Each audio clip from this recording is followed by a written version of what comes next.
up? It's Max. It's RJ. And you're listening to Streaming Cassettes. Or watching. Woo! Or both. Or both. What's up? Stuff. Stuff. And things. Lots of stuff and yeah, things. 2020. There's lots of stuff. Bro, 2020 has like too much going on. Too much. It's like, you can't even I don't even follow social media stuff from Facebook. It's just like, I'll just scroll on something. It's just like, something else now. It could be just the media because, we have these things. Mm-hmm. We can capture anything. Things do get escalated with quick instant access to information. I think that's the best way to describe just paying attention to Netflix. Netflix helps. A little anxiety tip. Watch some Netflix. It helps. What do you we've been watching on Netflix before we dive into music? I am rewatching Dexter because Aubrey has never seen it. Oh. It's such a good show. I watched the first episode and never dove in further. Just life happened. I need to go back to that. It gets deep and he's super relatable. At my age of 30, I'm like, this guy's relatable. Have you seen so the one I have watched with my wife, have you seen that on Netflix? I have not. Okay, that's kind of in the Dexter wheelhouse, so I can see you being interested in that one. It's like Dexter wheelhouse with a smidge of Nicholas Sparks in it. It's weird. Yeah, I get it, but it's kind of interesting. Let's see, Netflix or any sort of streaming stuff. We finished a 3-part mini doc called Fear City. It was about the New York City mob. I want to watch that. Oh my God, so good. It's all the FBI agents, how they bugged all these different mob families and stuff. Mm-hmm. That was good. That was good stuff. What else? I mean, we've been watching through on demand through our YouTube TV, Double Shot of Love, which is the spin-off dating show from Jersey Shore. But that's that's just kind of mindless television. It's nothing really worthwhile. But I will say, if you're into if you want to do the Jersey Shore vibes that are younger, but a change of some cast, look at Double Shot of Love. Not bad. But you have to be you gotta accept it's Jersey Shore. I'm not saying it's high quality television, so I won't BS on that. Cobra Kai is amazing. Oh yeah, that's a YouTube one. You would not think of it, but it's really good. Super good. I knew you asked about it. I don't know. They have glimpses and certain things that happen that if you saw the movies, you'd be like, oh, okay. But I think if you just went in, just be like, yeah, I know, Mr. Miyagi. They fought. These two guys fought. They're enemies. I think you would be fine. It's only a half-hour episode, so I'm on quick burn. Almost done on season 2. Yeah, nice. It's quick. Oh, actually, we watched another series, and then we'll go into the actual show. We watched. Me and my wife was $1 Million Beach House. It's real estate, kind of like that. Kind of reminds me of the $1 Million Listings on Bravo, that style. Similar to also Sunset's Selling Sunset, if you watched that. But yeah, it was pretty cool. It's about the Hamptons selling houses over there and some of the drama with the realtors and the brokers and stuff. Nice. Yeah, sometimes I watch those mutual things that obviously I'm more sports and YouTube shows, but it's good to watch the mutual stuff. And I'm kind of into some reality. Yeah, I think people should watch Netflix in these times. Watch a show you love or watch something new. Like my girlfriend, she's watching Dexter, and I'm rewatching it. I'm like, it's kind of calming for the last 2 hours before I go to bed. Oh, for sure. And shout out to, I've been watching a lot of the NBA playoffs, some of the NHL playoffs too. I don't want to date it too much because usually we're trying to do these shows 2-3 weeks ahead of time, but been really packed tense. I'll say right now it's Labor Day weekend, but before we, this show will be on the air, it'll be football season. And I'm finally starting to hit me that football's coming back because I think with the chance with COVID might have canceled it. I understand why. And everything going on and there's no preseason, I was kind of not really in the normal mode for football. And I'm like, oh shit, football's coming next back. Next week, I think. Thursday. Whew. Chiefs, Texans. And today, if you're watching this in the future, but Deshaun Watson just got paid big. Mm-hmm. So shout out to that. And he deserves it. Yeah, nowadays, I know it's hard because people already won one playoff game or something. It's he's coming around. You got to give patience to him. He was a super good college quarterback, and usually when you're super good in college, it doesn't show in the NFL. But he's going to be some top 5 pretty soon. I don't know why no one saw him. He was one of the few. I'm like, that guy's going to ball out in the NFL. I knew. I thought he was going to be slow burn, and that's what he's doing. I think he'll be top 5 very soon. I knew. I was like, when people were passing on, I'm like, what are they everybody smoking? passed on my McCaffrey prediction, and now look at him.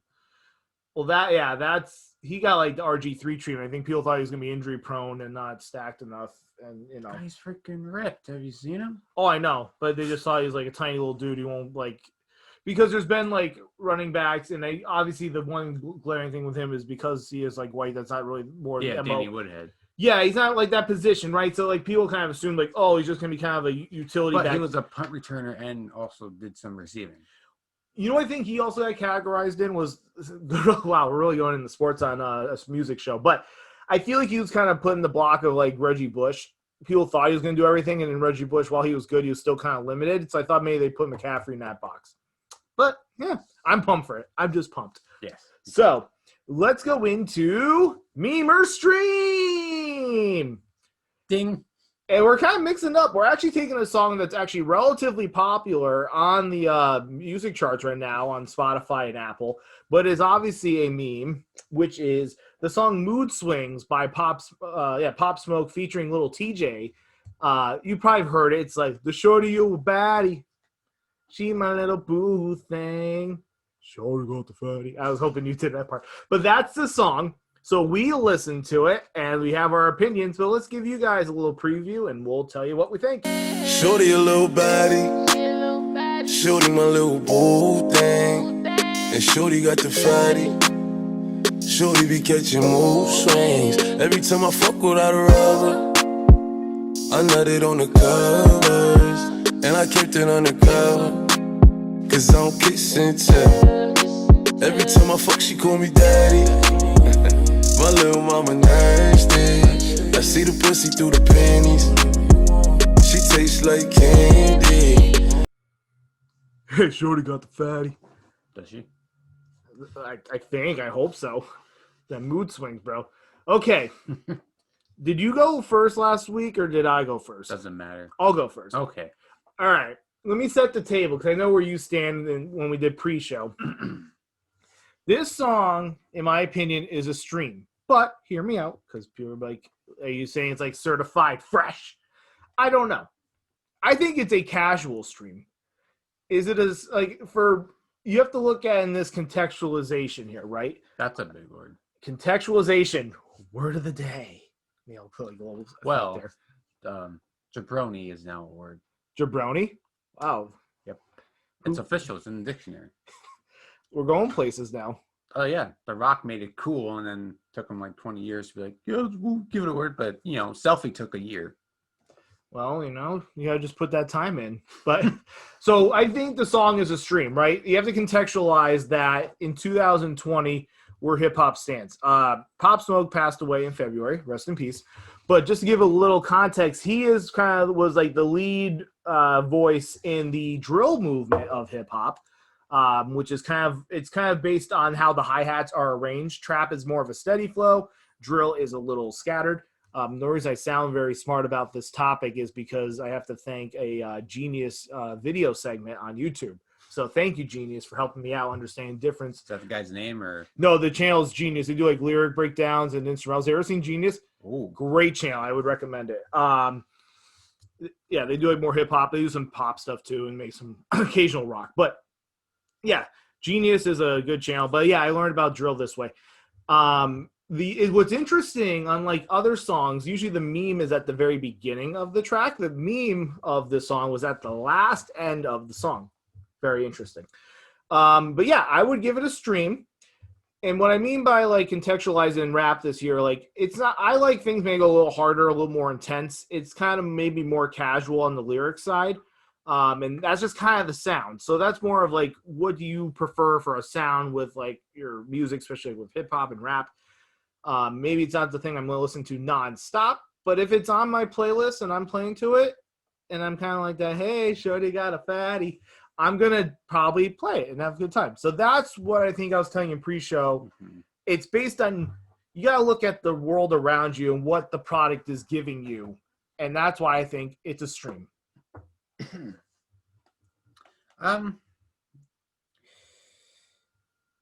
I feel your opinion. I feel it. I know what you're saying. Interesting. But for me, I would say it is a stream because of what you said. They're not focusing. You know how the first week we did our famous guy, whatever that song was. Oh, the dancing one. Yes. Yeah. That was like hardcore. Like, oh yeah, this song doesn't make any sense. It's a meme. But with this song, there's no layers, so I didn't really like it. But it's a straightforward song, and then the meme just comes in at the end. And that's what I liked about it. Like, it wasn't focusing like, oh, we have to make this a popular song. No, we're just going to do our own thing. We're going to have our own thing. We're not going to make it all, oh, we have to be popular. No, we're just going to do our thing. It was true to the sound and genre of the artist, yeah. Yes, the way you were talking, I'm like, okay, I see what he's saying. I mean, I will say it's a stream. It's not a meme because of that reason. They're not focusing on, oh my God, we have to get this popular and get it trending. And the other reason I liked it a slight bit was because it's longer than last week's. It wasn't a 2-minute. Oh, right. Yes. Backyard Boy, yeah. Yes. The solid 3-minute song. Okay, I can vibe, but not my thing. But I think that's a clean sweep. So we're just going to give it, clean stream. Yeah, it is. Okay. Yeah. Because last week we were like certified fresh. Mm-hmm. We were into that one. But yeah, I think that's a fair way to put it. I think it's good for what it is. And sometimes I'm going to be honest and I'll be real. You know, I get it. You know, maybe I'm getting a little older. I am 31. I understand.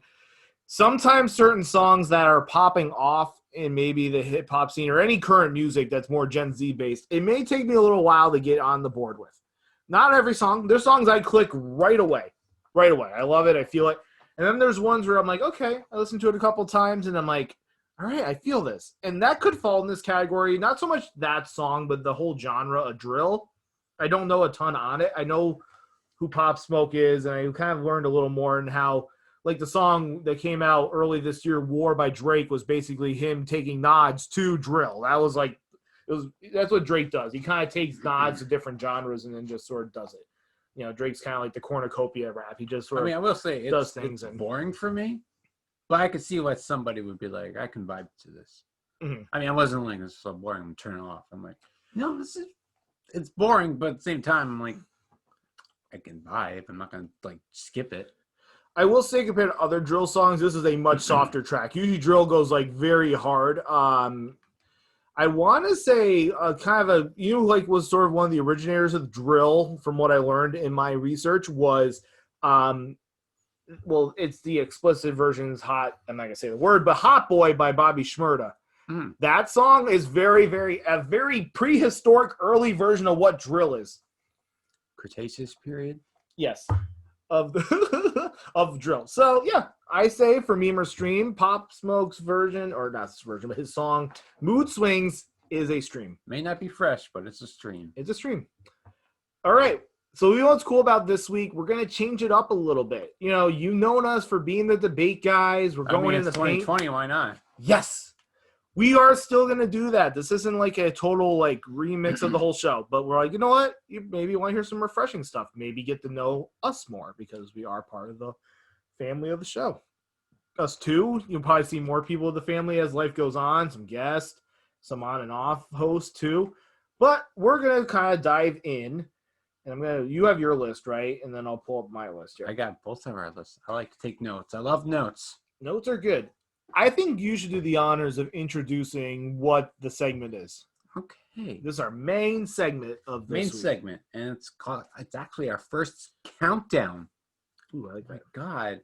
So, we decided to pick 5 songs, just 5. Now, if you want to do an honorable mention right now, that you could think of like, oh, that's a genre I love, but not so much. We're doing top 5 songs that define our music taste. Define our music taste. Now, this was, excuse me, this was really hard. Oh, it was, big time. We both listened to a wide range of music, so. A Golden Corral load of shit. Picking 5 was tough, but once, I would say for me, once I got going, I'm like, okay, definitely this one, definitely this one. I went for Tears first. And I just picked songs. I'm like, this would describe it more. So top 5 songs that describe our music genre. Music taste, love, whatever. Yeah, because you broke it down genres, so I broke it down too. Yeah, we went very detailed. I went detailed. You went more detailed than me, but I did some research on, okay, this song, what categories it fit, and I was like, okay, that makes sense. The only thing I have, because I sort of just like spit off the 5 I had, is it like supposed to be a ranking from the favorite song of the 5 to the least favorite? Because I did not order not it. Song-wise, genre. You're focusing on genre. Oh, so then I would be changing up my order a little bit. Ooh. Because I just threw it off as like the things that came off my head. Okay. So that's okay because they don't know. That's fair. So I just got to remember how I present this. Okay. I got it. We got it. We got this. All right. Sometimes text isn't that. I need a word. It doesn't. You don't feel the instant personal connection. It's a little flat. Yes, sometimes. Yeah. Communication doesn't get through sometimes. So do we want to be like number 5, number 4, number 4? Do we just go off the list? So we'll just pop off. Okay. Pop it off. So what is our 5th favorite song or genre that speaks to each of us? RJ, you brought up the topic this week, so I give you the honors first. Okay, I'll do an honorable mention. I'll throw a couple out there that people are like, well, if you follow me, you'd be like, oh, well, he listens to this too. Why is it on here? Okay, that's fair. Yeah. Something I am getting into and learning because of Hua is EDM. So that's the honorable mention. Rap, some rap I do like. I'm not weird because I just like, this is not me being weird, but a lot of the rappers I like are white. I don't know why. NF, Eminem, Logic. Well, Logic's biracial. Yes, but still. I do like a little rap. NF, Eminem, some Drake, even though Drake, it goes into like R&B too. So that's there. And then the one I didn't put it that I almost put, but I was like, no, as this like modern rock thing, but also hard rock. So the Breaking Benjamins, Ghost, Linkin Park, Korn, that kind of little weird like genre of rock that they call it new metal, but it's also hard rock, but it's also just kind of just rock music. So that almost made the list, but at number 5, we have classic rock. And I chose classic rock's like, you could probably name like 100 bands of classic rock. But I chose Good Times, Bad Times by Led Zeppelin. I chose this because whether they're not my favorite classic rock band, it would be The Doors. This song kind of describes the sound of classic rock. When you think of classic rock, you think of like slightly heavy guitars, like banging drums and just powerful vocals. I'm like, Led Zeppelin has all of that, and that's why I picked Good Times, Bad Times, and not Stairway to Heaven or something else. Interesting. Yeah. And it was the first song I heard by them other than Stairway. I'm like, holy crap, these guys actually can play other than just the typical rock sound. And they have a very good sound that even sounds better than some band today. Like we have all this production in the 2020s, but some bands still sound like crap. And yeah, a band in the 70s still has a powerful sound like Led Zeppelin did. That could be a lot of reasons, but yeah. Yeah, I know, like studio time and all that, but we have laptops that can literally record a whole album. Oh yeah, it's crazy. That song was really good when I listened to it. It definitely, for me, there's some classic rock I listen to a little bit, but it's not my strongest genre. But I always respect what they do because a lot of that stuff sampled in like a lot of the music I listen to now. So I have to understand that too. That song it was definitely well done with a lot of the guitar riffs and kind of the different like song structure pieces. Yeah, overall I thought it was a good track. There's a part in there, I don't know if you can hear it, but if you listen to it again, there's a part where John Bonham does a thing on the bass drum. Sounds like a double bass. It's not. It's one pedal. Oh wow. Yes, it's in this like one of the first lines of the song. He does like a crazy quadruple thing on the bass drum, and it's only one pedal. Which back then, when you think of it, there's no internet, there's no YouTube. You can't like learn from watching, which is how I learned. You pretty much are learning either lessons or on your own. And for him to do that, it's kind of crazy, if you ask me. Damn. Chair almost broke. Yeah, you don't want the chair breaking. So I appreciate that one for number 5. And all your honorable mentions. Actually, I was thinking about when you said the hip hop and may have familiarities that maybe rappers more white. We could go into a whole category on that. I think breaking down like the social confines and stuff. I watched some different content. I think it'd be an interesting debate. I have a question. This is not a deep dive. We're not going to go. We can't. We cannot. My voice is hurt. We've been doing this for 2 days straight. Just kidding. We haven't. No. Do you think that this is not a race thing? I think some African American rappers and some that I think they do have some poetic thing. Like J. Cole is very poetic, and that's why I like his stuff. But do you think the African American rappers are more like the N-word ass thing compared to like the white rappers? I think you can have it in both. So a lot of the rappers, I mean, I like both sides, but I would say I'm actually probably more predominantly other colors of skin that aren't mine when it comes to my music taste on the rap side. I would say, it's interesting. So what it boils down to is that it's kind of a familiarity of how you have relatability to what they talk about. There's different songs where it's a lot about like where they grew up, and it's a lot of things about drug dealing and gangbanging, because that's just the environment that is surrounded them that, rightfully not, I wish it wasn't, but that's something that they talk about. It's like, it's stories. So if you don't have relatability to the stories or different struggles sometimes, it's like this familiarity thing. And I think that's what triggers it. Looking back at some of the catalog, there are some people, like you said, that like a Kendrick or a Cole, like they're more poetic. There's even poetic people from the 2000s, but like what they were talking about was so different, because like 2000s was very much gangster rap in like the 90s, and then kind of blended into what people were calling back then. And now is like not now, but back then it was like the backpack rap, which is what Kanye started, and Lupe Fiasco. And you can go down, as I was saying, I don't want a full deep dive because I want to do a deep dive. There is one artist that does both very well, and that's Drake. He does like the party scene, but he also does the relatability part. Mm-hmm. So that's one rapper that comes to mind. And I'm like, he has the silly N-word songs, but then he has I kind of hate myself, but I'm going to keep going. Yeah, I think there's different artists that it can be so many different things, but it comes down, I think, of relatability and what the consumer is relating to. Right. I think that's why there could be a song from I'm trying to think of something off the top of my head where it's like, I don't like Little Uzi Vert, right? Like that's not something I'm normally listening to, but like obviously his stuff's popular, but like a lot of those like relative like song structures and concepts are based on what people have relation to and stuff. And a lot of that could be like drug party stuff, but also like maybe what younger people are experiencing versus older people. It's interesting.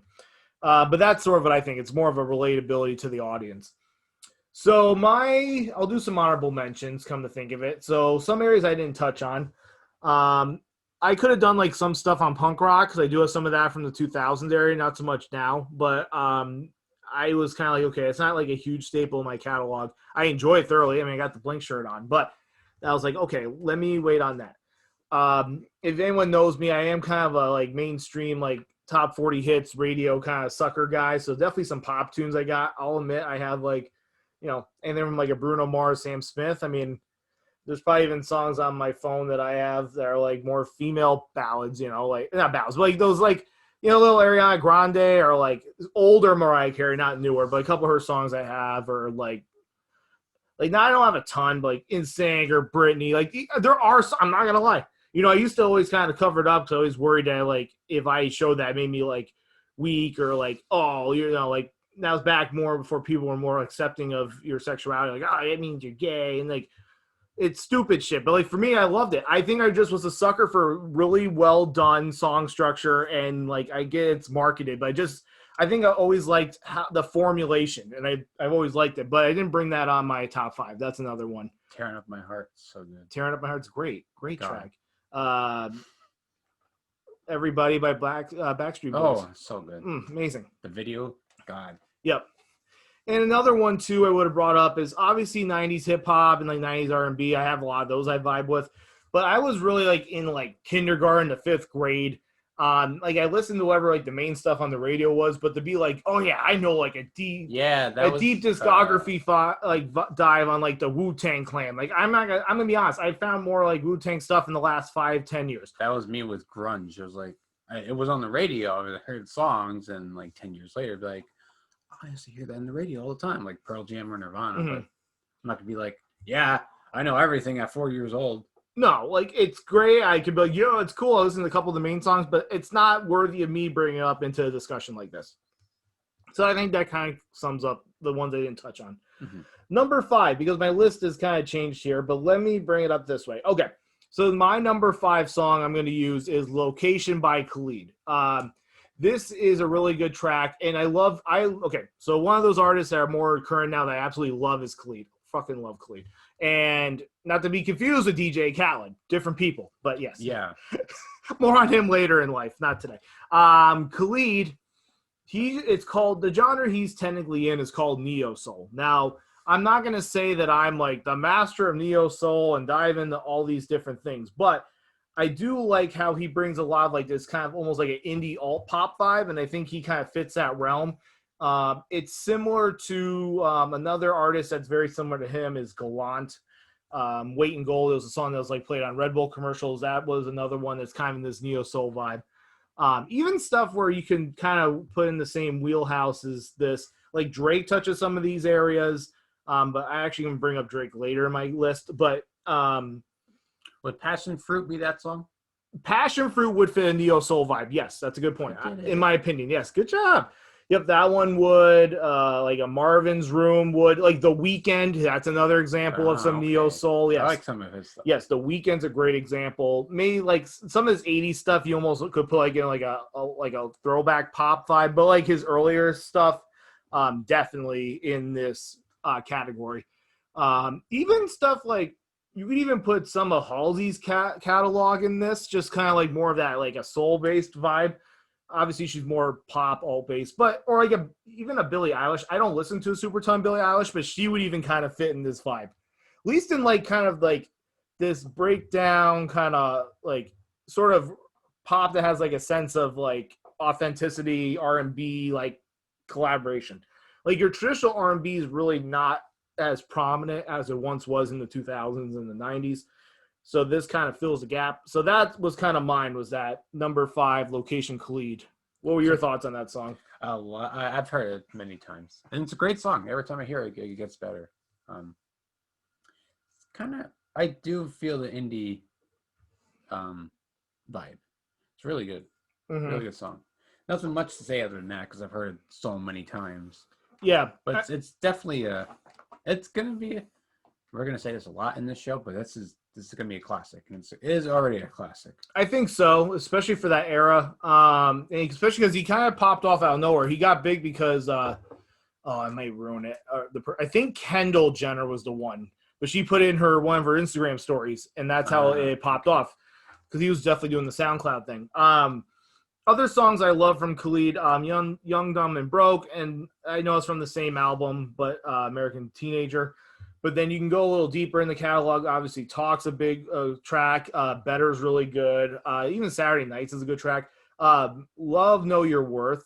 Awesome track. On the Way, he does with Ty Dolla $ign. I don't remember God. I don't remember the other artist. I'm not going to try to butcher it. So On the Way is a really good song. Trying to think what other ones from Khalid. He even did a collab with Billie Eilish I thought was really good. Overall, I just love Khalid's stuff, and I was a big fan, so I kind of was like, you know what? He kind of represents that newer pop, neo-soul, indie thing in my world that I like to listen to, so that's why I give it the number 5 spot. RJ, what is your number 4? Number 4 is an acid trip. I'm just kidding. Number 4 is Son of Nothing by Between the Buried and Me.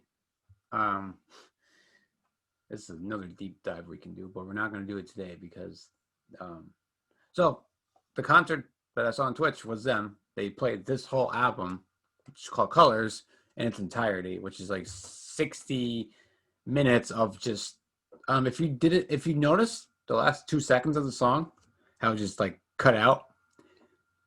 So that whole album every song leads into each other. It's a nonstop thing. Oh, really? Yes. So when they do it live, if they can, they literally do it nonstop, just one after another. Holy shit. Okay. Yep. And they do an amazing job of it. They do the intermission sometimes if they need it, like in the middle, do like a short 5-minute intermission because the songs are so long. But yeah, so I chose this one, Son of Nothing, because this describes a genre called progressive metal. I could have put hard rock at this spot, but the reason I put progressive metal at this spot is because I'm actually getting into it a lot more. And I've always been into Between the Buried and Me from like day one. From when they first came out, I was really into them. And they kind of kept the same sound as, progressive metal. But the third album, Alaska, was like a metalcore, but with progressive elements in it. And then interviews were joking to them about it, like, so what happened between Alaska and Color? Did you guys do acid or something? And they're just like, no, we just wanted to branch out more. And they did. And then every album after that was just like these 10-minute epic songs of sometimes randomness, sometimes of just the crazy metal, and sometimes just like you said, the quiet, just the singing and the quiet kind of vibe. So I could have chose any song from their catalog because it's other than After Colors, it's really like every song's 10 minutes long. And so, but I went easy on you guys. So if you do listen to this song, you're not like, okay, that wasn't that much of a trip, but progressive metal is interesting. They branch off to other stuff too. Like there's Mathcore, which you thought that song was kind of crazy. Mathcore? You thought that song was crazy? Just think of time signatures changing every minute. That wasn't that bad. And they've done that before. That's why I chose that one. Because that was kind of straightforward with some time changes. There's a band called Dillinger Escape Plan. They have a song called 43% Burnt. It's literally in like 12/8 time. Then they go to 4/4, then they go back to 12/8, to 13/8, to 22/10 time. It's insane. If you want to just try it, go ahead. But progressive metal / rock is not for everybody.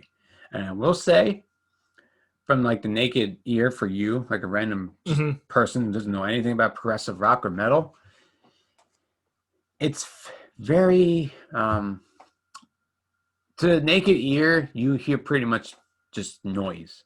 But to somebody who's played music, there's a lot more structure. There's a lot more going on. There's a lot more layers. Like you with EDM, you'd be like, oh my God, did you hear that? I'm like, no, I don't know what you're talking about. This is like a wet dream for people who play music, pretty much. Progressive metal. Yeah, in the metal scene. Yes. Okay, that makes sense. Because I'll be honest, when I listened to it, it was very much like you said, heavier in the beginning, and I was like, okay, I know that's like your forte. So I'm like, I'm trying to listen in that perspective of things. And then around the 6-minute and 50-second mark, I was kind of trying to clock it. Things change. It goes airy, it goes spacey, and I was like, wow, totally different. And I didn't realize this till you just said it. The whole bringing up the fact that they try to do a continuous album that made me think, okay, this probably leads into their next song if you're listening on like an album set list. Yes. So it made me think, oh, wow, that's interesting looking at it now. But no, it started at first where I'm like, okay, this is kind of like more of the heavier stuff, but you can still understand the lyrics and some of the different structures, but it was like just kind of that, like you said, timing on the sequence and the drums. And then it just kind of stops and then just changes. And I was like, wow, that's really interesting. It's one of those where if I was looking at it from an honesty perspective, would I listen to it regularly? Probably not. Not as a diss towards the genre. It's just, I've based on what you'll see from me, I'm kind of maybe more in a realm that is more mainstream and basic bitch. I'll admit it. Okay. I'm trying to get better. But I was really impressed by how things were able to switch on a dime and how it became almost like 2 songs.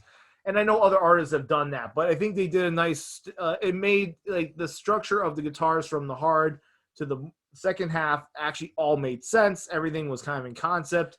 It was a proven concept through and through.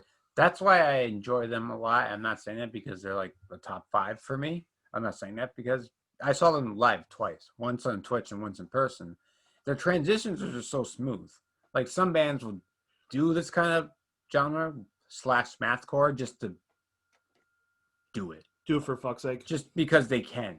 And it just doesn't make sense. And so people even like me, like, oh yeah, that's cool, but I'm not going to be like, play this song. I'd be like, I'm going to rather listen to this song because there's a lead structure for 10 minutes. Yeah. That's cool. Another band, Tool, is another one. Deftones. Oh yeah, I've heard like Tool. That. Yeah, it's progressive rock metal. Nice. All right, what's my number 4? So I have to switch it around. So do I do that? Fine. Okay, I think I'll do it this way.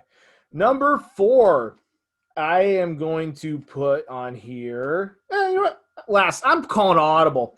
Number 4 is "How We Do" by The Game and 50 Cent. So this song is representing my coming of age, right? That's the term, high school era of the 2000s in hip hop. Definitely a sucker for this, right? I almost was going to put this at 3, but I'm like, no, I'll do it at 4. I'll kind of explain as the list goes on. So this by far is something that I honestly probably would have told you when I was younger would be like number 1 on my list because I was just like into it. I actually had like a phase of being in a rap group and I love rapping and like I should get back into it if I'm being honest. And yeah, like overall the whole thing is just like I love it. And "How We Do" is one of those songs that kind of transcend a lot of different things for me. It's not like anything in depth. Like I get there's different songs that have like deeper structure and stuff, but I am a sucker for some solid instrumentals, and I felt that this song slaps so hard. I also liked how back then, like it was kind of out of place to have like a calling back and forth between rappers, almost like as they're both part of the story. Actually, a very famous current version of that is WAP of Cardi B and Megan Thee Stallion. They do the same thing. They do like this back and forth, like yin yang, and it just kind of blends in the whole song is homogenous with each other.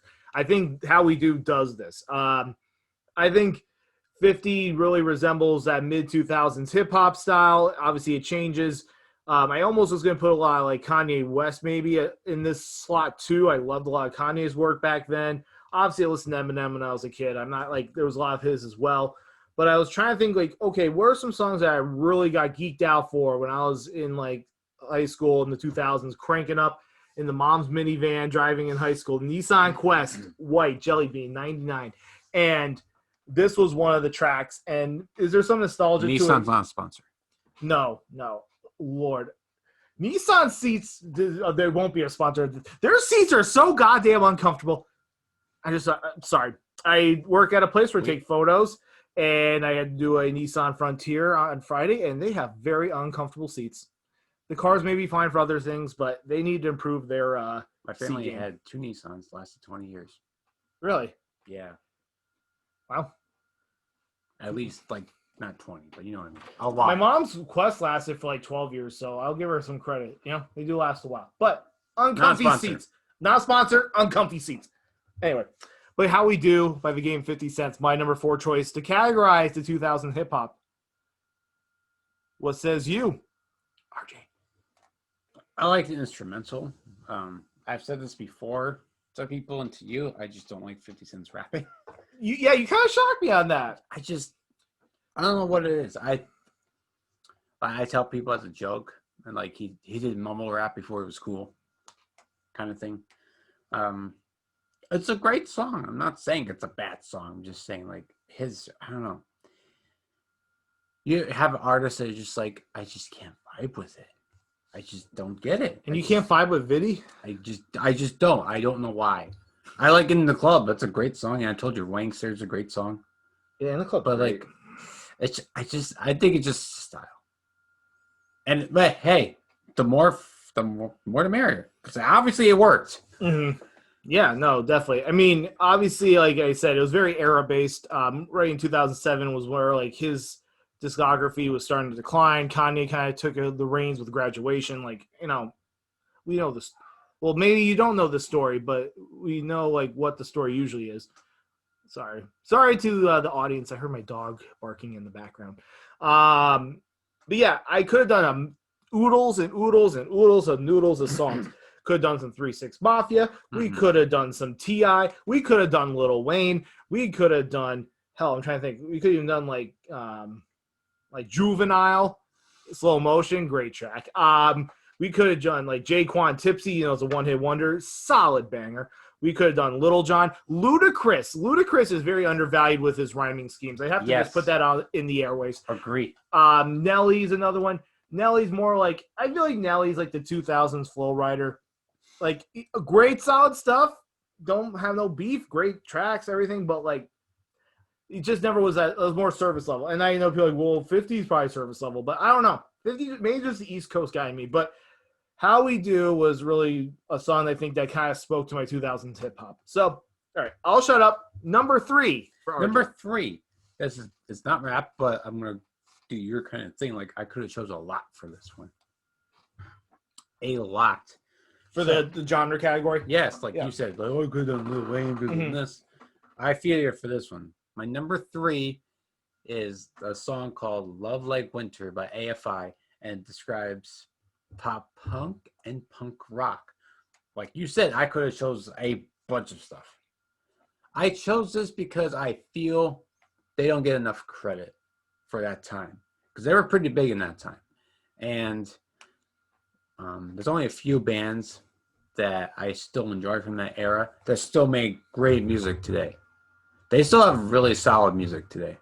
They had like a couple albums from like 2015 till now. They're actually working on another one. So is one of them the shirt I'm wearing? Hopefully that comes. Yes, they're in 1, 2. I could have chose them. Yeah. I was gonna say they're more like the easy core, which we discussed in the last episode. Yes, but still, that could have been 1, 2. There's so many in that genre. But yeah, they still make great music too. Blink, they still make great. Ackline Trail still makes great music. All Time Low still makes great music. But what happens, of course, either bands in that era either just dropped off, which means they broke up and just stopped making music to their own thing, or they changed their sound and became a little poppy and like, we're gonna get popular now, like Paramore. Well, Paramore was more of the. I would say Paramore is more of the band member thing, because they kind of lost some people, so they kind of had to change up the sound. Right. Because I will say that, and that's not knocking on Paramore. I like Paramore songs. I still enjoy a lot of their stuff. They're one of my favorites. I could have chose them, but I think a lot of people have been like, "Well, you love them. We know that. We know you love Paramore." So it's like, let me throw an underrated one: "Love Like Winter" by AFI. And AFI has some pretty popular songs. "Miss Murder." Yeah, that was a huge song. That's like the one I know of theirs. Yeah, "Girls Not Grey" was huge when it first came out. So I'm like, you know what? One that fell under the radar, "Love Like Winter." It's not really punk, but it's a nice punk rock song. It's different, though. Like, for that genre, it was very different. I liked it. Yeah. I thought it was really, you had a theme this week with all these songs. Or not all of them, but this one, it fit in like the airy vibe. A little bit. It was airy vibe and that pop punk vibe. I did. I liked it overall. I never heard that particular song. I knew AFI from Miss Murder, obviously. That was definitely on the TRL rotation back in the day. So that's how I knew. TRL was, we could go to a whole debate on, or not debate, but a topic about how TRL impacted our generation of music. Yeah. Put that in the notes. But, yeah, I think AFI's "Love Like Winter." I don't know if I have a Zoom. I can't speak. I'll give a little backstory. You know what? This is a podcast, and we splice out some stuff for clips. But I went to a small gathering, about 15 people, some close friends, and we did a kind of like an at-home brew fest. And we did a bunch of sampling of beers. And mind you, I had like a 4-ounce glass, but we did a sampling of 16 different beers. And obviously, I was a little happy. I fell off that plateau. It's 9:34 here, and I was started at 12 when I was doing my day drinking. But I could still slip some words. So if I'm messing up words, I'm going to blame that, even if I'm not really intoxicated right now. But no, what's nice is it was a good track. I liked it. I don't know if I have much to add, but I've always liked that punk pop rock kind of punk pop rock. And to be honest, looking back, when I first listened to that stuff, who would have thought in 15 years I would still love it. Mm-hmm. It's hard to. I would say the past 2 years I got really back into it. I think I really got back into it and like, oh wow, these bands are still making great music. Now, is that from a nostalgia standpoint or just your curiosity? So that's how it started. It was a nostalgia, like just break. I was just like, oh, these bands, I forgot about all these songs. They're so good. And I'm like, whoa, they have 4 albums since then? Okay, let me dive into these albums then. And then I'm like, okay, there's a reason I still like AFI. There's a reason I still like All Time Low. They still make the same music. It's still good. Sum 41's another one. So, but you'll hear about them. And it's because they, which this could be a deep dive, they kept their sound. They just stuck to their guns. Like, we're not going to be popular. We're not going to go pop. We're just going to do our own thing. Well, I think like anything else, what is defined as popular music changes with the culture. So if you're not adapting, you either adapt to that wave or you stay in the lane that you were popping off in like the mid 2000s, just like 90s or 80s or anything. Coldplay did it. Yeah. I mean, they were like this adult contemporary, like, hey, Avicii, you're cool. Let's do a song together. And sometimes it works, and sometimes it doesn't. It worked. It definitely I think worked. Coldplay does. They're one of the examples that they kept kind of their same integrity, but still made it work. Exactly. That's another dive. Number 3 for me. All right. As I'm floating this around. Okay, we'll do this. So number 3 is Ocean Drive by Duke Dumont. I know this is not as big of a song, but if you're in the EDM scene, you may know it. It's kind of in the indie dance realm. Came out, I was double check. I think it was 2015, if not 2014. The mood of this song is a trip. I just love it. It reminds me of like you're driving in like Miami Vice in the 80s, and it feels fresh too. It's at the same time, it has this retro, but also fresh vibe. Actually, this is a real fucking quick hot take listening. Ocean Drive, I don't know how you feel about this, because I know you listen to some of it. Could you say there was remnants of the nostalgia or the vibe of that song that you hear in the latest album from The Weeknd? It just hit me. I was just like, wow, this is quite a precursor. Like In Your Eye, obviously like Blinding Lights is his own vibe, but like In Your Eyes kind of has this vibe. It's very, I don't know, it could be the synths, it could be the way the song's structured. It's amazing. Now, the reason I picked this one, I could have picked a lot of different indie dance ones. I'll be honest, my brother, True Man Embassy, shameless plug, he's kind of in the indie dance, maybe even more electronic, but I've learned some of these recommendations from him. I've done some on my own. Duke Dumont's Ocean Drive, that's actually my own. I just love the track. I think my brother's kind of indifferent on it, if I remember correctly. I have to ask him, but I freaking love it. You'll have to ask him if he fucks with that song or not. But like other artists in this realm, I enjoy their music. There's also Louis the Child. My brother did recommend them to me. Muramasa is another good one. He has some of his newer stuff I'm not sure on, but some of the older stuff, love it, from a couple years ago. I'm trying to think of some other indie dance. So a great example of some indie dance that I think is really interesting is the whole funk era, the Funk Volumes 2 album from Calvin Harris. That definitely fits, like Slide and Faking It and Catch Feelings from Calvin Harris. That whole era, that is kind of in this indie dance area. I just like it because it kind of, again, it's another one of those, it takes traditional realms that are maybe in dance music, but then kind of punches in the face with popular, like, preconceived feelings of pop music. And I love it. Okay, you could even say like the whole Random Access Memories from Daft Punk kind of fit into this realm too. I was going to ask when you're done. Yeah. If Daft Punk falls into that. That album, yes. But yeah. Which album is that? Is that the one with Pharrell? Yes, Get Lucky, yep. I do love this song. When you told me, I'm like, I don't know what that is. So I hit play today. I'm like, oh yeah, I remember this song. Do you remember from when I played at Momo? Yeah, and then just how it was it popular then? Or was it just kind of under the radar? Because I've heard it a few times other than radio shows. I would say that when I just say popular, if you did a top 40 chart of exclusively dance tracks, it was probably in the 20 to 30 slot. Really? That was kind of the vibe back then. I can look up its stats. Let me look up its stats. But that song... No. That should be like higher. That's such a good song. I know. It's a whole mood. It was 2015. But give your thoughts while I look this up. I mean, for me, for EDM style, that kind of, like that would fall in EDM, right? Even though it's like, I mean, EDM is dance music, right? Yeah, it's part of EDM. It's in the genres, the indie dance, and then actually, if you want to get super critical, it's actually new disco.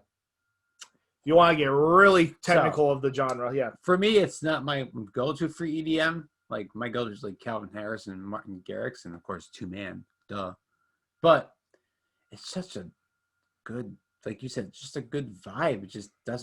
It doesn't like, it keeps your attention the whole time, but it's the same. It's like the same beat the whole time, and just, I don't know. It's hard to describe. You just gotta go listen to it.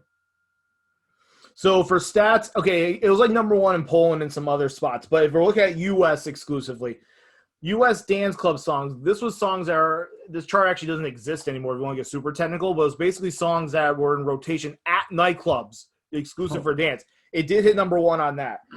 It was number 14 on the Hot Dance Electronic Billboard chart. See, I told you, it was like in that 10, 20 area, even back in 2015. Dance Mix Show Airplay was 5, and then Mainstream Top 40, which I don't know, that's way different from the Hot 100, but it hit 40 in that. So, and year-end charts, U.S. dance electronic songs for year-end in 15, 16 was 68. So, yeah, like I said, it existed, but it was under the radar. It's hard to describe what I feel for the people because, like, you just got to listen to it. Mm-hmm. It's one of those songs. Like, I could be like, oh, yeah, give me a popular EDM song. Oh, like, like Closer, Chainsmokers, yeah, or like Clarity. I almost did Clarity Z in this slot. If you want, well, no, Clarity Z was going to come later. Never mind, not in this slot. But yes, that's a popular EDM song. Like We Found Love, Calvin Harris, Rihanna, Let's Go with Neo is another one. Don't You Worry, Child Swedish House Mafia. These are like some of your bigger bangers that you might know. David Guetta's Titanium, for example.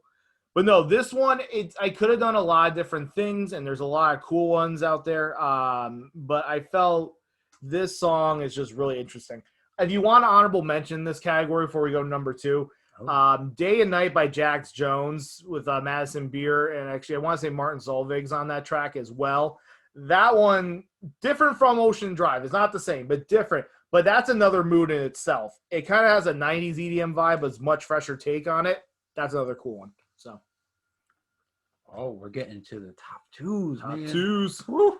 All right, let me pull up your list. I keep scrolling back and forth on the chat. Okay. It's getting kind of hot. Whew. Oh, yeah. The countdown's getting close. Here we go. Number 2 for me. This is a trip.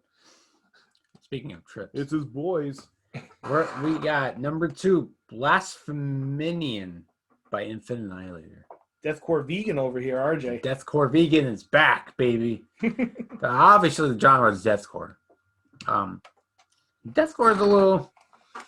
This is my, like, newer genre, and to be honest, if somebody was like, you're going to get into deathcore, I'm like, no, I'm not. Because when you think of deathcore, you think of, like, noise, pretty much. And I'll admit, like, some of it is noise, just like craziness. But I discovered a band called Shadow of Intent thanks to the Dickie Dine Show. Have you ever watched that show? If you've never watched the show, go watch it. It's a great show. Shout out They to kind of them. do the same thing we do. We just hang out and talk about music.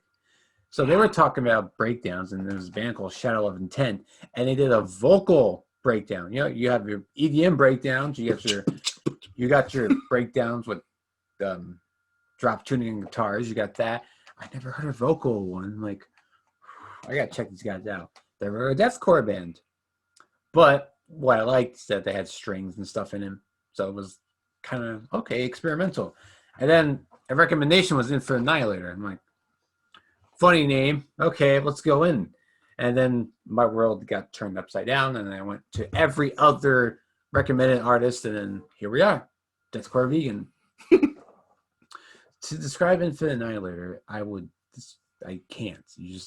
It's like, no, it's not all that. It's to be honest, Dickie Allen can do all that stuff. There's a YouTube video of him doing all of it.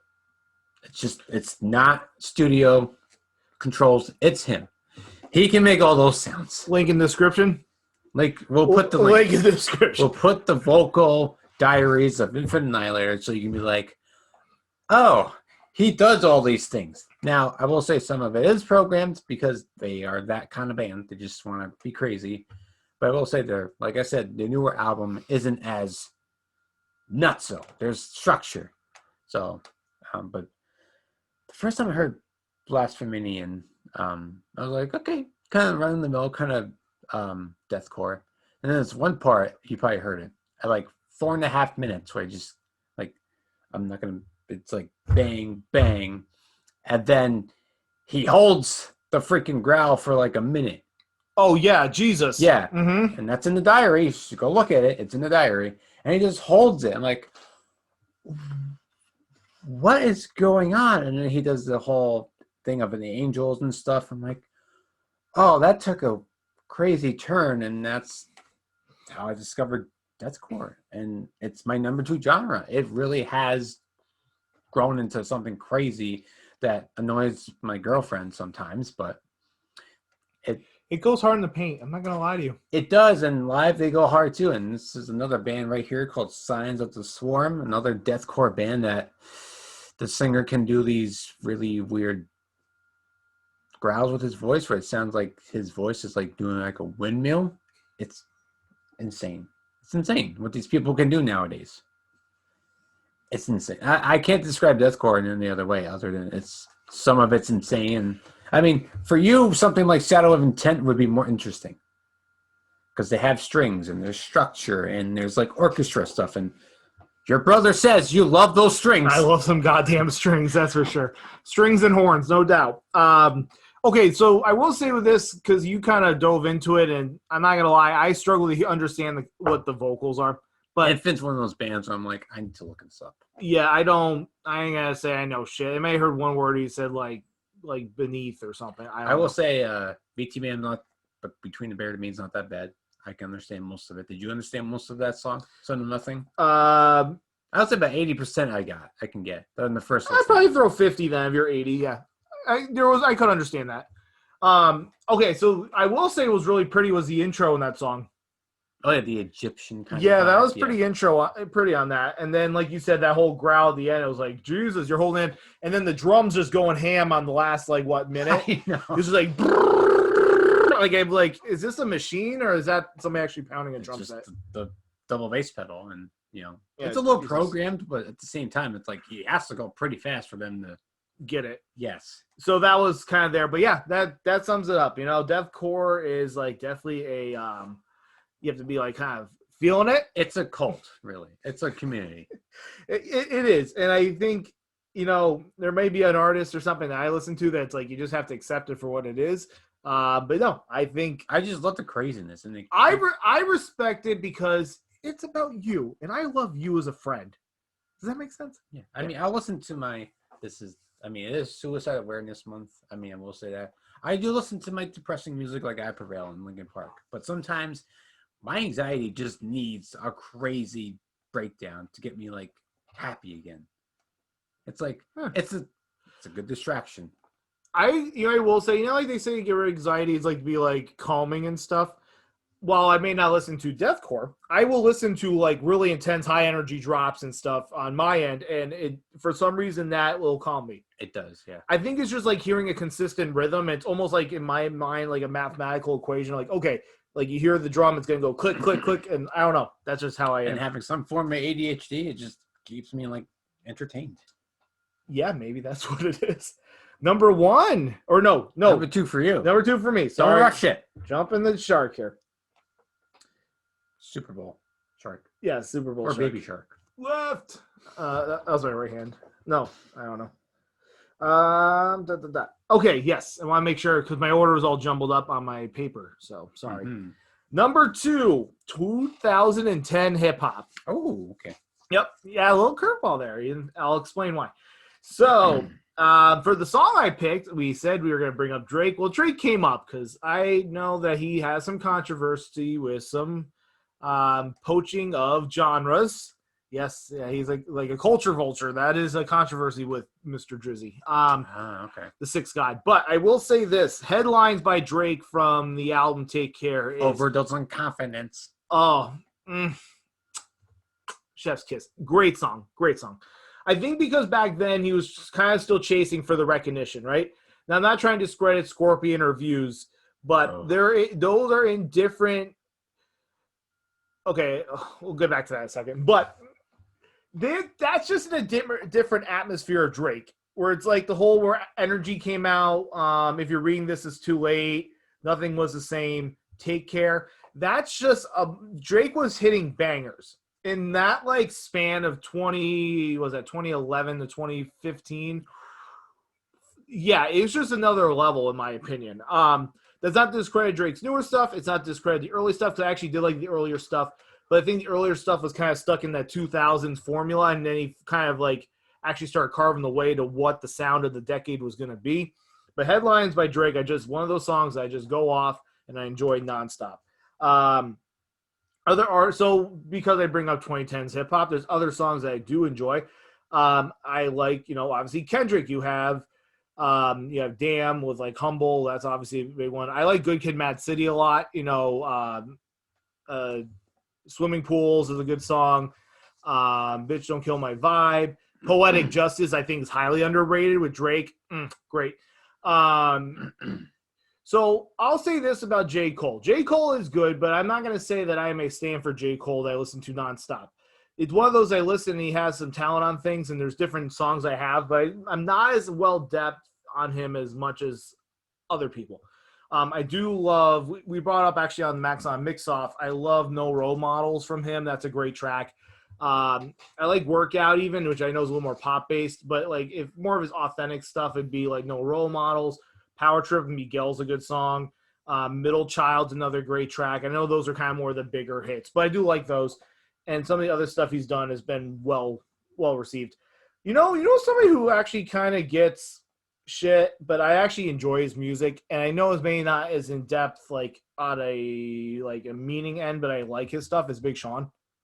I like some Big Sean stuff. I don't fuck with you. Like obviously that's great. I'm trying to think what else. Like Single Again's good. No Favors is a really good song, but I do like that as well. Just overall, I mean, there's a lot of one-hit wonders here as well. I mean, Logic has some great stuff. Obviously, some of the early 2010 Eminem I like. But it's just something I listen to now as well. And I had to give it a slight edge over my 2000s hip-hop counterparts. But that's why I picked Headlines Drake. And I'm sure there's going to be more songs. And I don't want to get blasted in the comments. Some of the Triplet stuff I'm a little newer to. I don't not listen to like a ton of Migos. But like I do listen to some of that stuff. I'm going to scroll while you offer some of your opinions of my number 2 choice. Probably not the song choice I would go with. I think he has a lot of other songs, but still, can't go wrong with Drake. And to be honest, I didn't know why he got so much hate, and thank you for clearing that up because I didn't know. I just thought because he was popular that people were like, well, he was on Degrassi and yada, yada, yada, and yada, yada, yada. So that's why I was like, oh, okay. There's a lot of angles, but yes, there's very much like him like kind of using Jamaican accents or British accents and all these different things. And it's kind of like, okay, you want to sound Southern trap, so he takes the Southern trap sound. So right. That's at least, whether right or wrong, that's been what's accused of. But don't you think that he's a good artist because of that? Because he just switches so much? Well, that's true too. What's Pioneer and what's like actual, culture vulture. Right. I get it. But no, Drake's a great artist, and I do like the song. It's not one of my favorites, but it's something that if it comes on, I'm not going to turn it off. Just like, yeah, I'm going to vibe for this. It's Drake, and I'm not afraid to show my love for Drake because he's got some relatable stuff. Oh no, I went to a concert of his. I freaking love his shit. I'm not gonna deny it. I love Drake, and so that's an honest thing. What is the main difference between? Because I was waiting to ask this. What's the main difference between 2000s and 2010s hip hop? I think the difference is, even though I love the 2000 hip hop, I love it dearly. I could have flipped it. And this is really like some thin margins here. but I think it's more of there was just more boundaries pushed, and I think hip hop finally got some recognition it deserved as far as being like a party thing. Like it could be social construct. Let's be honest, like Post Malone's more of a pop act, but he was able to come in through like these hip hop channels and actually because of that, it actually kind of made him realize, okay, I'm more pop than hip hop. And the fact that wouldn't have happened in 2000, he would have just stuck him as a poster boy. Like, oh, you're just a rapper, little guy, even though he wasn't. That shows you how much the genre has morphed. Some other artists that I like from the 2010s, just to like kind of be up front because there's so many here. Meek Mill is another one that I definitely listen to. Some Wiz Khalifa. I like Wiz Khalifa. Another one, rest in peace. I really thought he had potential to kind of grow into like the 2020s, but like I like a lot of Juice WRLD stuff. Lucid Dreams obviously is a big one. Chance the Rapper, some of the stuff from Coloring Book was really good. Do have some Travis Scott. You know, not that I listen to a ton of Cardi B, but obviously she's paving ways. Don't come through the front door, through the back. That's a good one too. I'm just kind of like scrolling through things that I like. Like, okay, and then obviously, okay, let's bring up Kanye West. Because Kanye West, like, technically it's 2010, but My Beautiful Dark Twisted Fantasy is George Bush hates black people. Okay, 05 Kanye.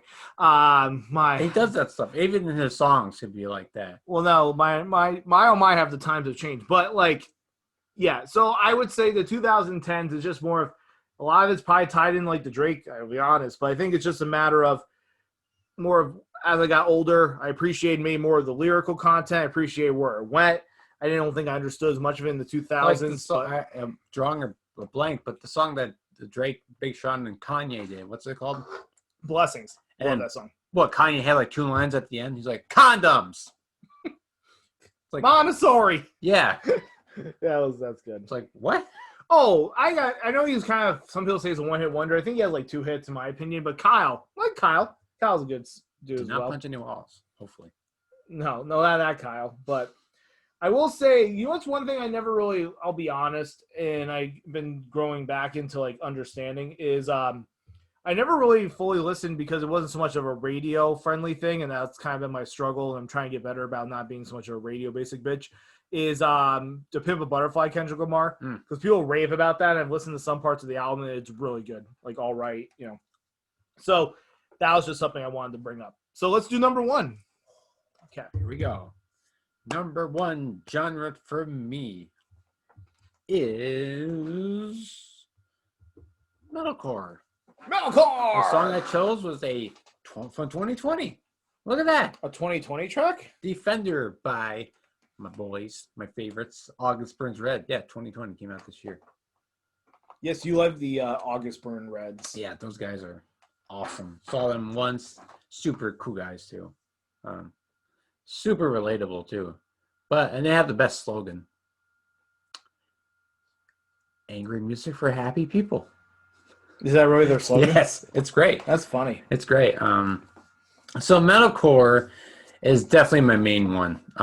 Metalcore mixes a bunch of hardcore with metal riffs. So you were hearing that song a lot. You got the down strokes and you got the guitar riffs in the back. And I chose this one for you because there's 2 drops.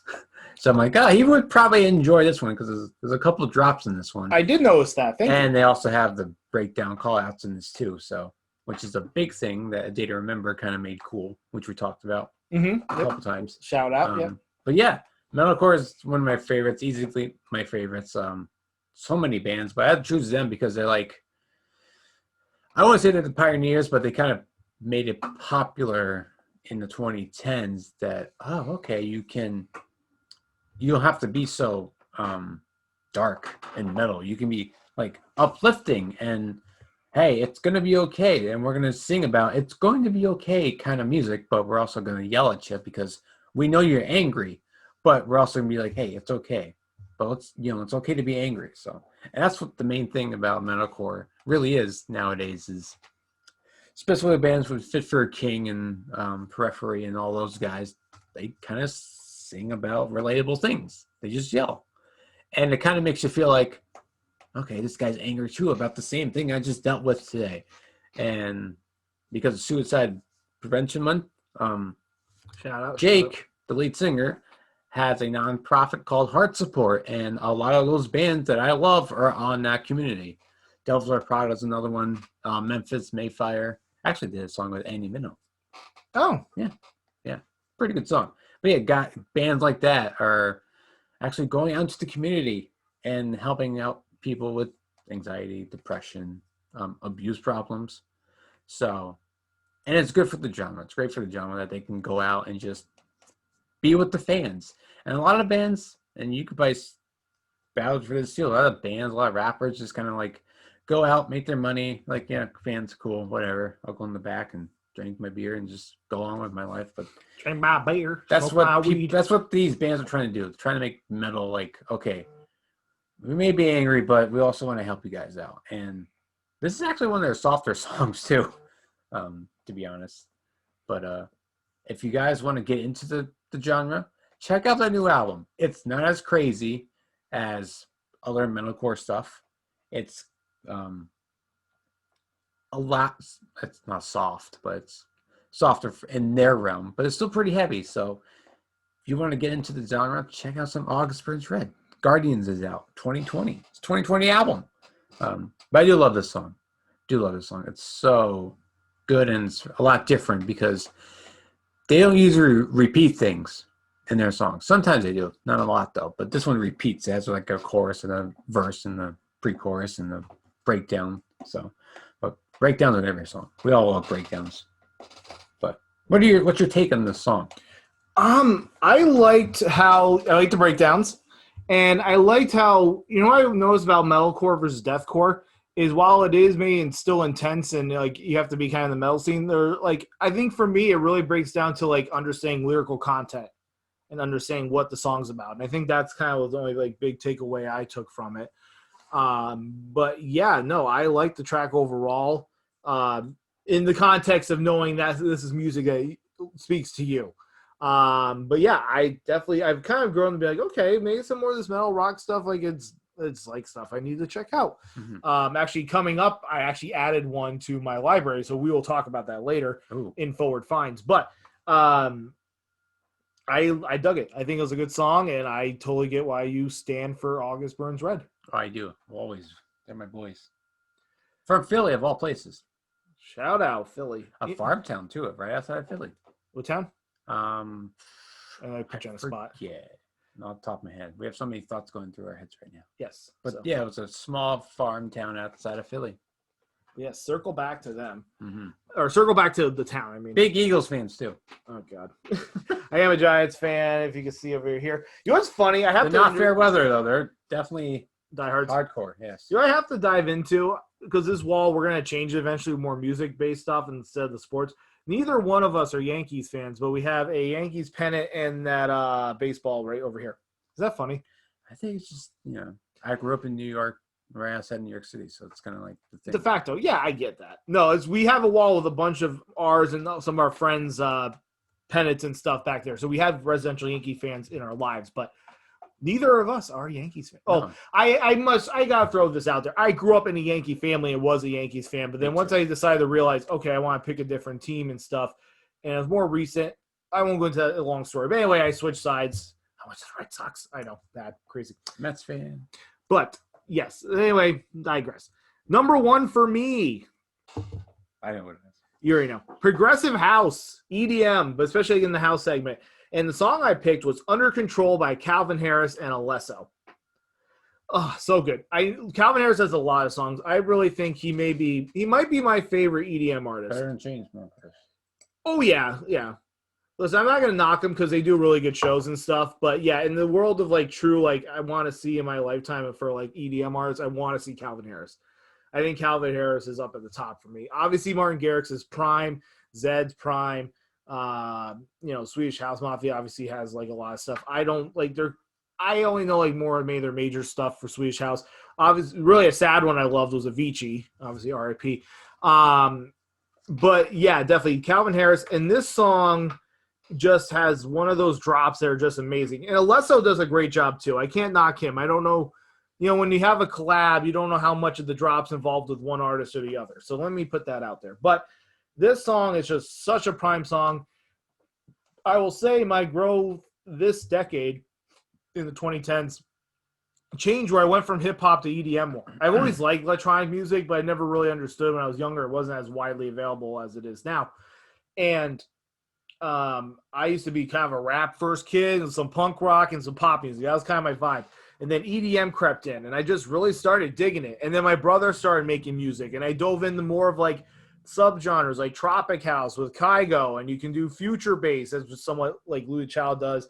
Early Chainsmokers dabbled in it, and understood so much more to it than just like boots and hats and think it's just like you touch a button and it's like scroll to like dubstep, you know, like there's a lot more to it. And I think that's why I had to put number one over my hip hop choices. In the past, like if you asked me 5 years, like even like 5 years ago, I've been like EDM would have been 3 and the other 2 have been 1 and 2. But it's gotten to a point where I'm like, my primary thing that if I'm looking at Apple, I usually go into the top charts. I browse through that because I like to be current. I don't want to be that old guy at the cookout that's lame and like still listening to like, oh yeah, you know, like Ice Ice Baby Vanilla Ice. That's my jam. You know, I don't want to be that guy. I want to be open and accepting. So I try to listen to new stuff, and I have those older things I appreciate as well. But the thing after I look at the top charts, I always go to is dance, and I see what's new, what's fresh, what's popping. And I do that first before hip-hop now. I'm going to be honest. I do. Well, I mean, in the charts, I'll see hip-hop. It's kind of hip-hop heavy, so I don't have to really dig crates for it. It just shows up. But, yeah, that's what happens. And so I had to pick it. I could have picked a lot of choices. Clarity by Zeb's another one that's near and dear to my heart, but I love Under Control. I think it has a good balance of, like, kind of, like, inspirational in it, but also, like, a hard drop and just kind of pounds, and it's that high energy I love. So that was the reason I picked it. Nice. You got some thoughts on it, listening to it? Yes. I've heard this song like maybe once before. I have deep dived into his albums a few times. Yeah. But this song hits so quick, it's just like out of nowhere. Like usually you have your verse in the EDM song and it kind of gets you going. This like 40 seconds in, it's like, oh, the drop's coming already, and then it hits. And it's probably one of the best drops you will ever hear. And then, I mean, the music in the drop, it's like so good. It's amazing. Mm-hmm. Like, it sounds like you've heard it before, but you haven't. The rhythm he uses is just incredible. I don't know. Like, when you listen to it, it's just, I don't know how to describe it other than it's just amazing. Yeah, and it hits. I forgot how fast it hits you. Mm-hmm. It's like 40 seconds in. It's like, here comes the drop. It's like, oh shit. I'm used to like Animals, like the whole like 2 minutes before it goes into. Yeah, no, this one's pretty quick. I think more current one that I like to drop and I played for you was Like I Do by Guetta and Martin Garrix. That song was, I like Martin Garrix, but yeah, that song was just like that drop. That drop, you can tell is very much a Martin Garrix drop. It's so bouncy. Oh my god, great, love it. So those are some ones from our top five genres. That kind of speaks to where we come from, and then you're gonna have an idea. And thank you for being understanding through this long-windedness of the show through that debate. But once you know where we are at for music, then you're gonna kind of know, okay, where are these recommendations coming from? Where are these viewpoints coming from? And I think it's gonna be really good for you guys to check out the songs, but you can tell us what you like. And be like, oh, I don't like Max liking that, but I like RJ liking this, vice versa. Please let us know. Yeah. All right. Let's close out the show. We're not done, but we got to do our rewind of the week and forward finds. Oh, you should go first this time.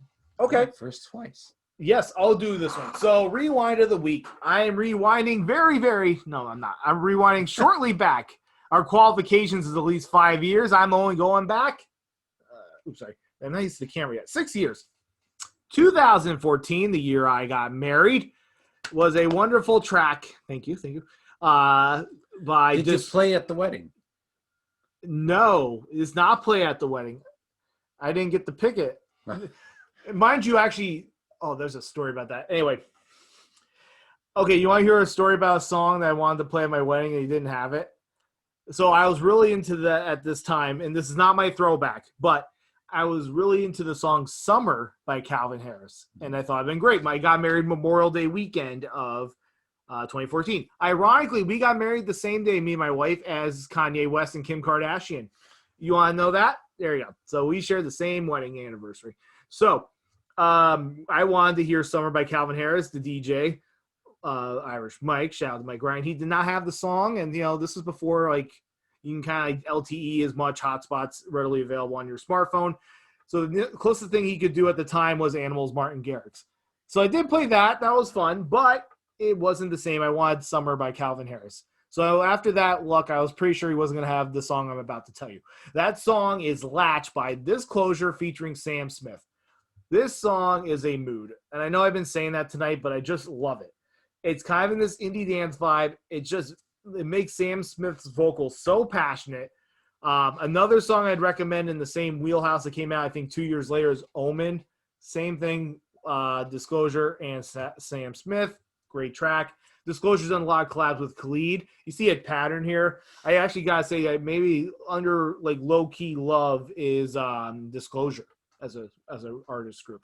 But yeah, Latch is just a smooth song. Sam Smith can sing his fucking heart out. I love the track, and that's my rewind of the week. I don't really have anything in depth to say, but I say listen to it. I don't either, but it's such a good song. Mm-hmm. It's a classic. If it isn't already, it will be. I mean, this was played at college like all the freaking time. Mm-hmm. This is a really popular song.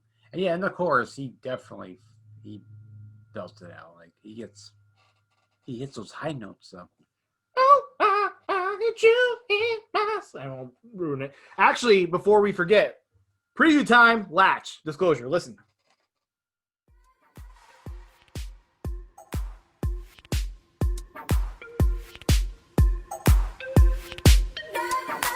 You lift my heart up when the rest of me is down. You enchant me even when you're not around. If there are boundaries, I will try to knock them down. I'm latching on, babe. Now I know what I have found.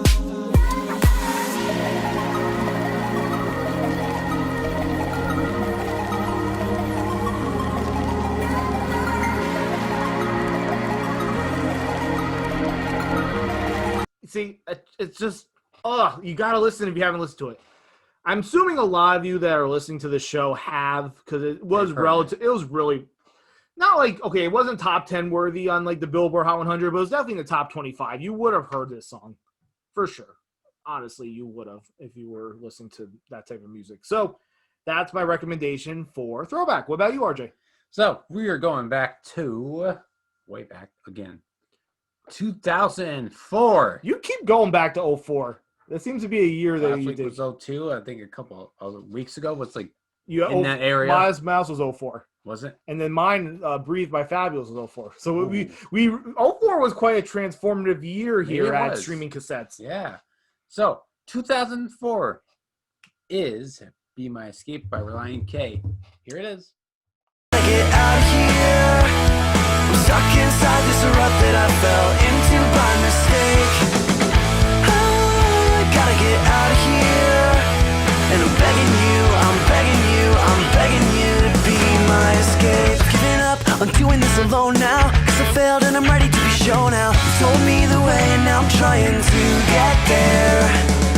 And this life sentence that I'm serving, I admit that I'm every bit deserving. But the beauty of grace is that it makes life not fair. 'Cause I've been housing all this doubt and insecurity. Now I've been locked inside that house. All the while you hold the key. Now I've been dying to get out, and that might be the death of me. And even though there's no way of knowing where to go, I have to say this before we go into this song. Okay. Last week, I can't believe this, but Newfound Glory. What was the name of the song you recommended? My Friend Is Over You. My Friends Is Over Here. Nicole's listened to it 6 times. It's been on rotation. She loves it, and she is so happy. We actually listened to a whole punk rock wormhole of a playlist because of your recommendation. So you should feel proud that my wife was like, RJ came in hot with the recommendations. Probably more to come too in that area. Yes. So anyway, that just made me remember this with Relient K. But this is a good song. I really liked it. Actually, I kind of remember this song coming out. I don't know like a ton of. Relient K was one of those bands, knowing myself in the 9th grade, 8th grade area, of I heard on the radio, oh, that's cool. Never dove in to research what they were. And that's because, and that's why I want to bring this up, it never really was like in the TRL era, and this is before MySpace, so it wasn't as easy to like find things, conveniently. Like iTunes just popped off for buying music back then. So yeah, I like the track though. It definitely brought back the nostalgia vibe that you've been bringing the last 3 weeks in Rewind. It's not something I go to, but it's such a catchy tune that you cannot listen to. You just can't listen to it. You have to listen to this song.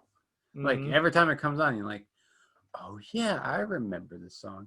And fun fact, they're a Christian band, but they're very subtle about it, which is why people follow them so heavily. I will say that album that came off, it's as the kids say, it's a fire album. It's actually really good. I just recently rediscovered it, and I'm like, well, there's a lot of good gems on this album. But Be My Escape is just so catchy. That pre-chorus, I think the pre-chorus is better than the actual chorus when he says Be My Escape. I love the rhythm of it. It's so catchy. It really is. Mm-hmm. I dig it. Oh, where we rank it? Oh, that song? Yes. It's so tough because now it's like a 6 for me. It's a great song, but I'm not gonna listen to it every day.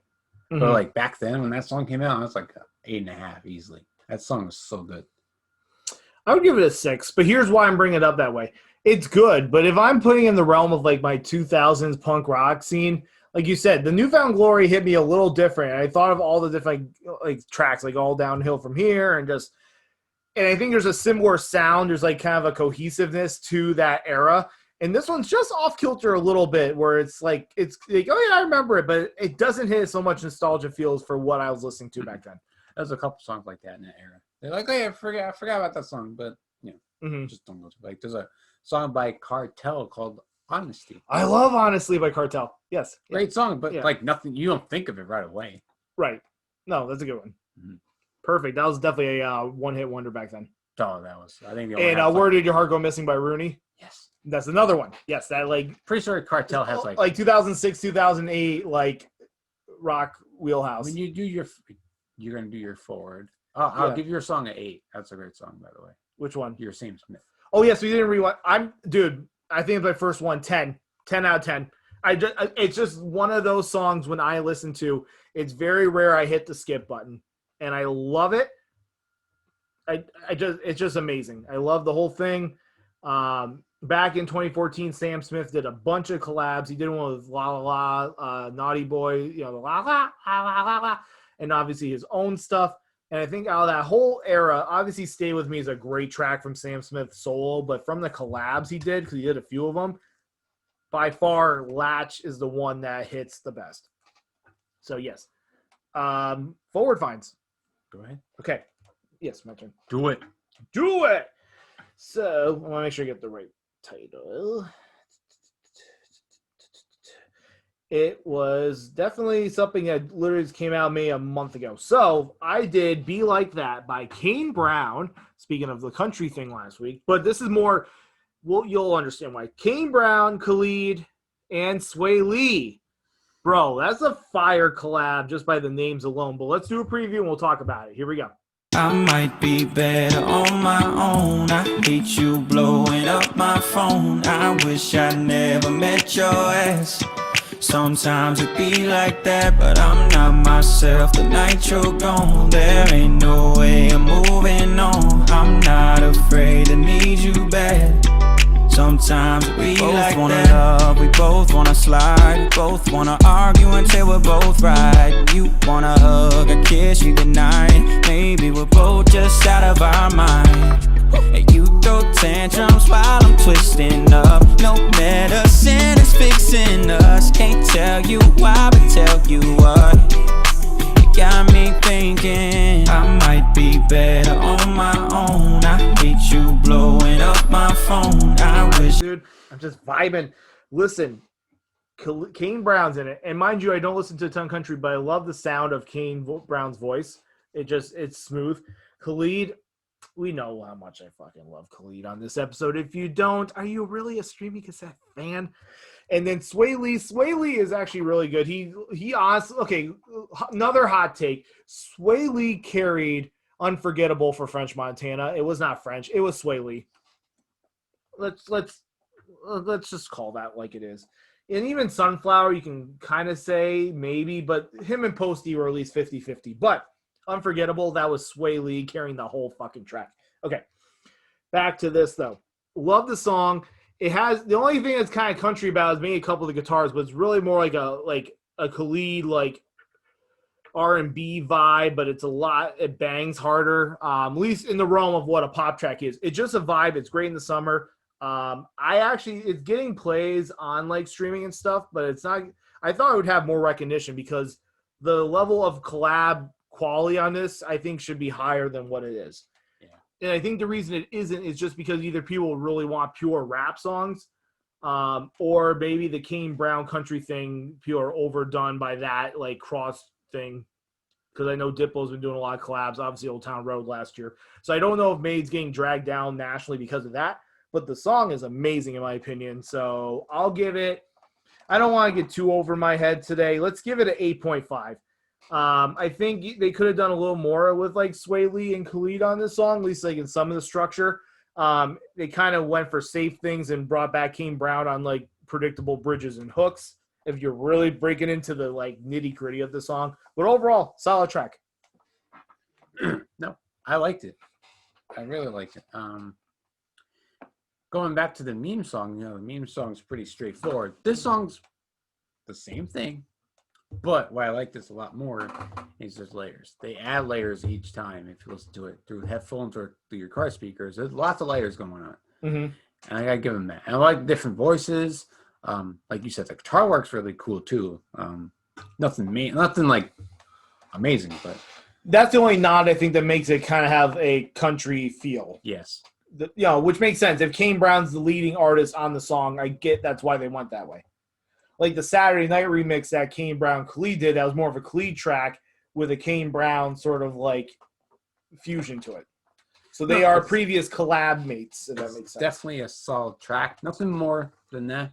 Solid. But, definitely like it more than the meme song. It kind of has the same vibe. It's the same beat.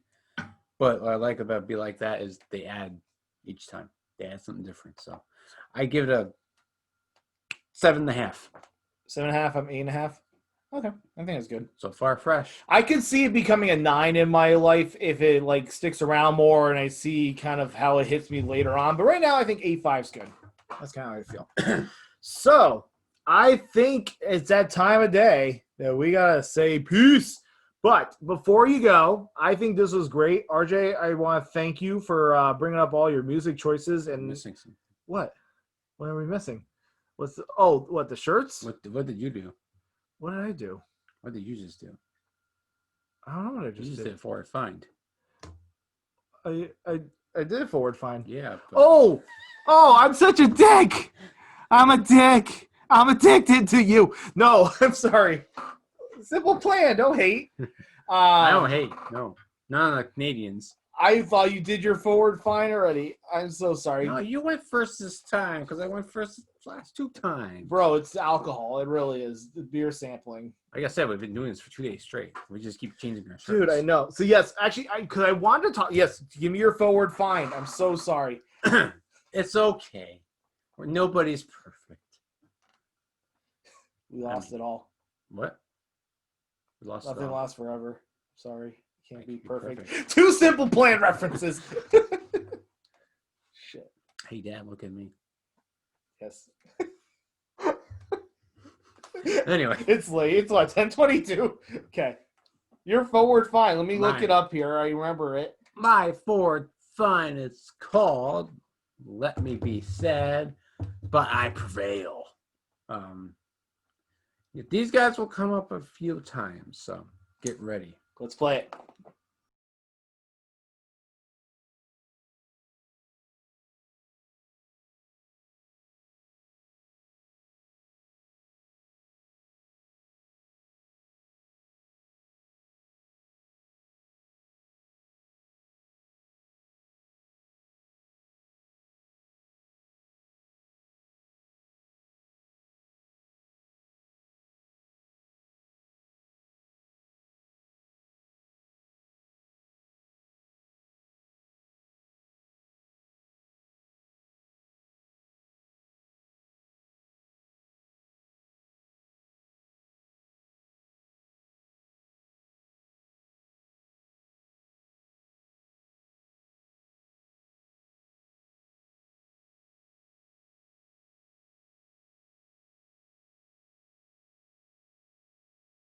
All right, this is what I wanted to break down before you did your review. I added this to my library. Oh, I liked it enough to be like, I'm clicking it and keeping it.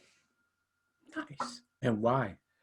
Tell us why. Okay, I liked how the song was structured. I felt like there was some sort of hip-hop percussion, so that was different. And it reminded me of, in the same wheelhouse as a band that I do love truly, is Linkin Park. It gave me Linkin Park vibes. Yes. I don't know if that's all their music, but I just like that aspect to the song. Oh, they have some Linkin Park sprinkles. They're definitely a... So I'm not off the mark on that. No, they're definitely a softer metalcore band, but they still have the metalcore elements. But no, they do sprinkle some rap in there, which is really, I think, genius. And they kind of do their own thing. They don't overdo it. You know, it's not every song, which I think if they did every song, it would be like, oh, you're just ripping off Linkin Park, pretty much, or a Limp Bizkit or something. Mm-hmm. But yeah, they don't do it every song. They, you know, they're a heavy band and that's what they stick to, but they do mix in the rap and it works. And for some bands, like if you watch Punk Rock NBA, he talked about it, like it doesn't work for some bands. It's just like they're just trying to be Linkin Park, but I Prevail, I think, isn't. I Prevail did a song with Millennium. Yes. And was it Ex-Ambassadors on that too? Mm-hmm. Yes, I thought so. I thought that was an interesting song concept, actually. No, they will be brought up a lot in the future because of their lyric content and because of how simple their songs are, but they're super heavy. And a couple good workout songs too, I will say. But yeah, Let Me Be Sad, when I first heard it, I'm like, dang, this hits right in the heartstrings, man. And it's very relatable. I mean, super relatable. I mean, it's just, I think they just got to listen to it. Mm-hmm. The lyric content is so deep, and they do a really good job, especially a newer album in 2019 with lyric content. And gotta say, I didn't pick it because it's, you know, Suicide Month, but I just picked it because it was on my list for next week, because I told Max I have like 10 weeks already picked for this subject. Yeah, you're ahead of schedule on that. Yeah, I just I do what feels right to me in the week, and then I just kind of go at it. But no, I did switch some up. I moved some up. Like, yeah, I'm feeling this more. Yada yada yada. But yeah, solid track. That whole album. Oh, geez, it's so hard because every song on that album is good. 8.5. Say a good 8.5. It's not the best song, but it's up there. I think we're gonna flip the script. I'll do 7.5, like the last one. I think it was good. I dig it. I was kind of getting like, I look and I Prevail. And, you know, I will say that's more progress than, you know, Infinite Annihilator on my end. It's still not working me on that one, but, you know, it happens. But, yes, I apologize I did that to you, skipping forward finds. I thought you already said it, because in my mind, I'm like, oh, yeah, that was a good song. We already talked about it. But, all right, this has been awesome. Thank you for staying with us through this entire journey. If you want to find us, you can. We're both on Instagram. I'm Max Emmons. He's RJ. What's your Insta? RJ Leite Jiu-Jitsu. That's my main one. Yeah. I do have a music one, but as of right now, it's kind of in the works of either it's going to be the Streaming Cassettes the future, one. It's going to be ours. Yep. Or I'm going to keep the music and just be like, hey, we have an awesome podcast you should listen to, and I'll just post more. That's why I haven't posted on there for a while, because it's kind of in limbo. Yes, and then we have our Streaming Cassettes social. We will have definitely Instagram, whether you're watching these in the future, obviously, but Streaming Cassettes on Facebook and Instagram and YouTube. We're going to be all over the place.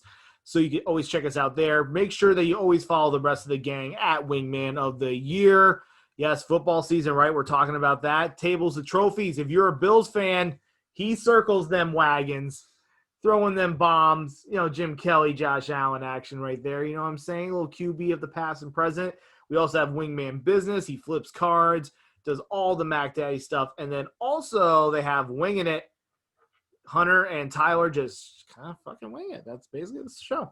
So that's all the good stuff. You can check out wingmanoftheyear.com. Get some gear. We're going to have some shirts coming out soon. A little Deathcore Vegan. I think that's going to be one of the shirts, along with our normal traditional logos as well. But without further ado, RJ, thank you so much. Thanks for being you. Yeah, I tried. You tried. Do you thank me for being me? I thank you for being Max. Yeah, right. And remember, if you do a day drinking sampler, stay hydrated. Yes, please. Don't have too much sodium. I'll have a lot of sodium today. All right. Signing out, Streaming Cassettes.